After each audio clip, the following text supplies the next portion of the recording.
L'autre truc, c'est que si vous pensez que ce qui se passe en ce moment avec le DMCA prend des proportions énormes, en fait vous avez même pas idée. Parce qu'en fait tout le bordel ambiant a été causé par une maison de disques et ça portait sur uniquement une poignée de chansons. Donc attendez que les Universal et les Warner Bros entrent en piste, là ça va pas être la même salade. Chers amis streamers, vous avez sans doute vu ou entendu récemment qu'il y a encore eu un drama sur Twitch qui a banni plusieurs streamers sous le prétexte que certains de leurs clips comportaient de la musique sous copyright. À partir de là, les gens ont commencé à prendre peur, à paniquer, ils se sont indignés. Stop! On fait un point ensemble sur le DMCA et on verra quelques solutions alternatives pour avoir de la musique en toute légalité, mais d'abord, jingle.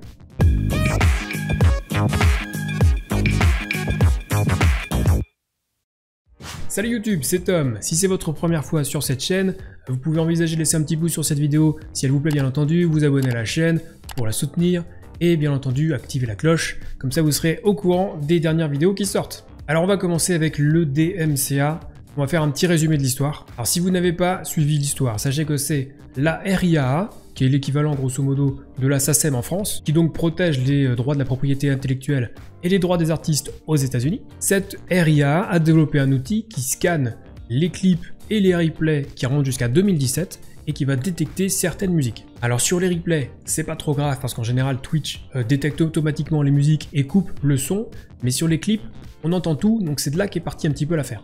Alors en fait, tout est parti de quelques chansons et tous les clips de tous les streamers qui comportaient ces chansons ont été strikés. Les streamers ont reçu un email les prévenant qu'ils avaient été strikés et certains ont même été bannis parce qu'ils ont été strikés plusieurs fois. Du coup, les streamers se sont tournés vers Twitch en leur demandant ce qu'il fallait faire.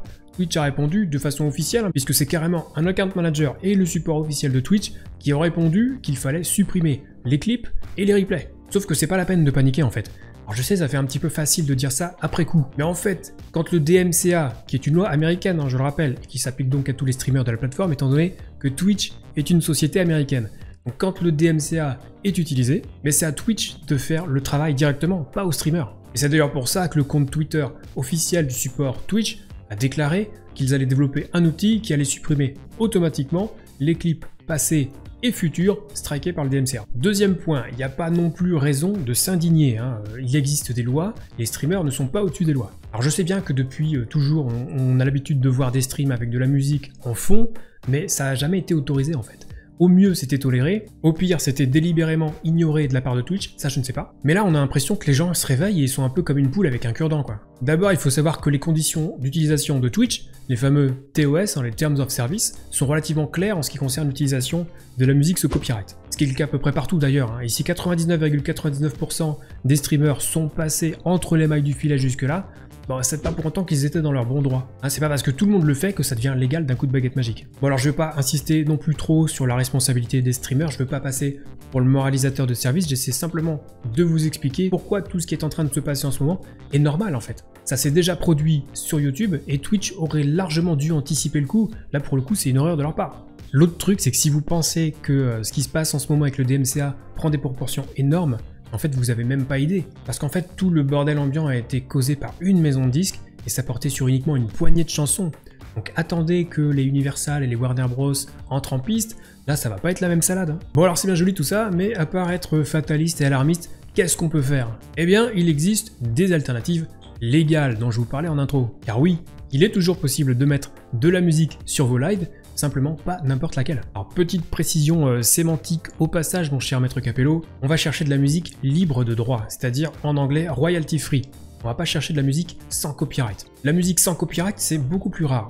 En France par exemple, il faut attendre 70 ans après la mort d'un auteur pour que la musique tombe dans le domaine public. Aux États-Unis, tout ce qui est sorti avant 1923 est dans le domaine public. Et sinon plus globalement, pour ceux qui ont déjà appelé une préfecture au moins une fois dans leur vie, quelque chose comme ça, c'est dans le domaine public et c'est donc plus soumis aux droits d'auteur. Bon alors personnellement j'ai absolument rien contre le classique, bien au contraire, mais on va essayer de trouver quelque chose d'un petit peu plus varié pour vos lives. Donc première alternative, Spotify. Alors on est presque en zone grise avec Spotify, je vais vous expliquer pourquoi, mais aussi je vais vous expliquer pourquoi c'est pas si grave que ça. Alors, en fait beaucoup de streamers utilisent déjà Spotify et ont un compte premium, et bien sachez qu'il existe des playlists créées spécifiquement pour ce genre de situation, des playlists avec des musiques libres de droit. Pour les trouver, vous tapez simplement quelque chose comme copyright free dans le champ de recherche, et vous devriez trouver pas mal d'albums et de playlists vous n'avez plus qu'à faire votre choix. Pour ceux qui n'ont pas encore de compte Premium Spotify, sachez qu'en ce moment vous avez 3 mois d'essai gratuit et qu'ensuite il vous en coûtera environ 10 € par mois et 5 € si vous êtes étudiant pour profiter de musique sans coupure pub.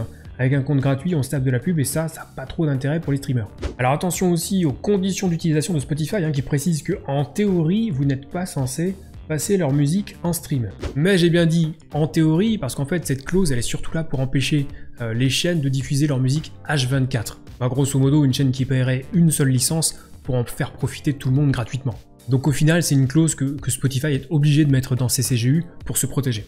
Mais d'un autre côté on peut noter que Spotify propose sa propre extension Twitch, extension qui permet à tout le monde de montrer les musiques qui passent en live. En fait, Spotify s'en fiche un peu et n'a jamais pénalisé un streamer pour avoir utilisé leur service en stream. En fait, ce qu'il faut bien comprendre, c'est que Spotify ne peut pas vous striker avec le DMCA. C'est pas possible. Seuls les artistes, globalement les maisons de disques et donc la RIAA peuvent vous striker. Donc voilà pourquoi il n'y a pas trop de raison de s'inquiéter en utilisant Spotify sur vos lives. Et vraiment, si vous avez un doute, simplement, n'utilisez pas leur extension et ne dites pas que vous utilisez leur service, car ils n'auront aucun moyen de prouver que vous utilisez Spotify et pas une playlist enregistrée sur votre ordinateur. Deuxième alternative légale, Pretzel Rocks, qui va vous proposer des musiques libres de droit également. Vous n'êtes pas obligé, mais vous pouvez utiliser un compte premium qui vous en coûtera 5 $ par mois. Vous aurez accès à un bon catalogue de morceaux qui sont tous validés pour les créateurs de contenu et qui n'entraîneront aucun strike sur votre chaîne. Si vous utilisez Streamlabs OBS et que vous avez un compte Prime, vous avez même un module disponible pour intégrer directement l'application. Pretzel Rocks dispose aussi d'une extension Twitch qui peut éventuellement renforcer l'interaction avec vos viewers, qui peuvent voter pour la prochaine musique, booster une musique en envoyant des beats, etc. Au total, ce sont presque 500 heures de musique disponibles pour les créateurs de contenu, que ce soit pour Twitch ou même YouTube, les catalogues grossissent de jour en jour, donc Pretzel Rocks est une très bonne alternative pour ceux qui veulent continuer à passer de la musique sur leur live en toute légalité. Et dans la foulée, on passe à la troisième alternative légale, Monstercat. Monstercat qui fait à peu près la même chose que Pretzel Rocks, donc il va simplement vous offrir un gros choix de playlists et de musique totalement libre que vous pourrez utiliser sur Twitch ou YouTube. Et donc si vous souhaitez adhérer à Monstercat Gold, l'abonnement vous coûtera 5 $ par mois. Là aussi, vous disposerez de musique que vous pourrez utiliser en toute légalité sur votre chaîne Twitch ou sur YouTube. Vous pouvez également créer vos propres playlists, mais aussi télécharger les musiques et avoir un accès anticipé ou même carrément aux derniers morceaux. Et comme Pretzel Rocks, les utilisateurs de Streamlabs OBS qui ont un compte Streamlabs Prime peuvent utiliser un module directement dans Streamlabs OBS. Alors initialement, c'était plutôt orienté musique électronique, mais là, les genres musicaux sont désormais assez variés sur Monstercat, donc voilà une option que vous pouvez totalement considérer aussi si vous voulez éviter les strikes sur Twitch. Et on passe donc à la quatrième option alternative légale 100%, qui est Epidemic Sound. Alors c'est un peu la base pour les créateurs de contenu, notamment sur YouTube, qui l'utilisent depuis des années, mais là ça y est, Epidemic Sound s'est ouvert à Twitch, mais aussi Facebook et Instagram d'ailleurs. Ce service permet bien entendu d'écouter la musique en live, de créer des playlists ou encore de télécharger les musiques sur votre ordi, moyennement un abonnement mensuel de 13 € par mois ou 120 € par an, ce qui fait une petite économie aussi. C'est un peu plus cher que les autres solutions, mais vous avez accès en contrepartie à plus de 30 000 morceaux et la garantie 100% que votre contenu ne sera pas soumis au DMCA. C'est donc une valeur absolument sûre et on va passer donc maintenant à la cinquième alternative légale à 100% pour passer vos musiques en live, qui n'est autre en fait que l'utilisation de playlists YouTube. Et oui, pour les streamers qui n'ont pas forcément les moyens de se payer un abonnement mensuel à un service comme Monstercat, Pretzel Rocks, etc., eh bien, vous pouvez gratuitement disposer de playlists sur YouTube avec des musiques libres de droit. Alors, il suffit simplement de chercher sur YouTube musique no copyright ou musique royalty free et normalement on tombe sur plein de résultats. Personnellement, ce que je peux vous conseiller, c'est par exemple No Copyright Sounds, une chaîne qui compte plusieurs millions d'abonnés et qui propose plein de morceaux. Niveau style, on est plutôt sur de la musique électronique, mais c'est vraiment qualitatif et bien sûr totalement safe. Une autre chaîne sympa, c'est Audio Library Plus, qui suit exactement le même principe que No Copyright Sounds, qui vous permet d'utiliser leur musique en toute légalité sans être inquiété pour le DMCA. Alors le choix n'est pas pléthorique, mais les genres sont un peu plus variés que sur No Copyright Sounds. En contrepartie, que ce soit pour l'une ou l'autre des chaînes, il vous sera demandé de mettre un lien vers la chaîne YouTube si vous l'utilisez une de leurs playlists. Ça permet aussi de créditer l'auteur, et c'est de surcroît la moindre des choses évidemment. Donc n'hésitez pas à mettre un lien dans vos panneaux de description de chaîne, sur Twitch, ou passer un message dans le chat avec votre bot par exemple. Et voilà, donc là on a vu quelques alternatives pour passer de la musique 100% légalement sur votre live. Alors il y en a d'autres évidemment. Alors sinon, au pire du pire, vous avez aussi une option très simple qui consiste à ne pas passer de musique du tout en live. Non mais blague à part, ça peut paraître un petit peu bête, mais c'est quand même une solution à envisager malgré tout, surtout si vous faites beaucoup de jeux vidéo. Ah, vous n'avez qu'à vous dire tout simplement que, je sais pas moi, les viewers mettront leur propre musique en fond chez eux, pourquoi pas.